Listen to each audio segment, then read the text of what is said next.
হবে, হবে না? এখন কেউ কেউ বলছে আমরা ক্ষমতায় গেলে সব বিচার উঠিয়ে দিব, বলছে না, বলছে না?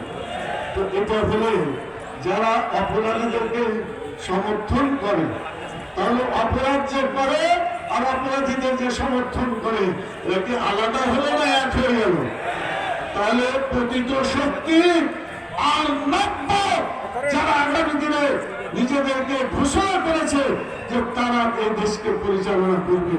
আমি বলছি জনগণ ভোট দিলে আপত্তি আমাদের নাই, কিন্তু ভোট না পেয়ে যদি কথা বলা শুরু করে তাহলে তো মতলবটা ভালো বোঝা যায় না, কথা ঠিক কিনা বলে। তাই জন্য আমরা বলবো যে যারা অপরাধ করেছে তার বিচার হতে হবে। এই বিচার না করে কিছুতেই আমরা ছাড়তে চাই না, কথা ঠিক কিনা বলে। 2 নম্বর আমরা বলেছি গণভোট দিতে হবে।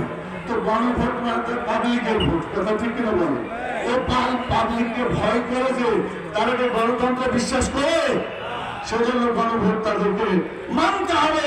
আর গণভোটটা হতে হবে জাতীয় সংসদ নির্বাচনের আগে, তাহলে গণভোটের সত্যিকার মূল্য মানুষ বুঝতে পারবে, জাতি বুঝতে পারবে, তার ফলাফল আমরা পেতে পারি। সব শেষের কথা হচ্ছে আমরা কারো বিরুদ্ধে স্বয়ং কথা বলতে চাই না। আল্লাহ কোরআনে বলেছেন ইদফা বিল্লাতি হিয়া আহসান, মন্দের জবাব ভালো দিয়ে দিতে হবে। আপনারা কি রাজি আছেন মন্দের জবাব ভালো দিয়ে দিতে রাজি আছেন? তাহলে সংগ্রাম, মারামারি, জুলুম, অত্যাচার, নির্যাতন কমে যাবে। সেই জন্য মন্দের জবাব ভালো দিয়ে আমাদেরকে দেশটাকে শান্ত রাখতে হবে। নির্বাচন সুন্দর পরিবেশে অনুষ্ঠিত হবে। 2014, 2018, 2024 স্টাইলের মতো এই ধরনের নির্বাচন আমরা চাই না, কথা ঠিক কিনা বলে।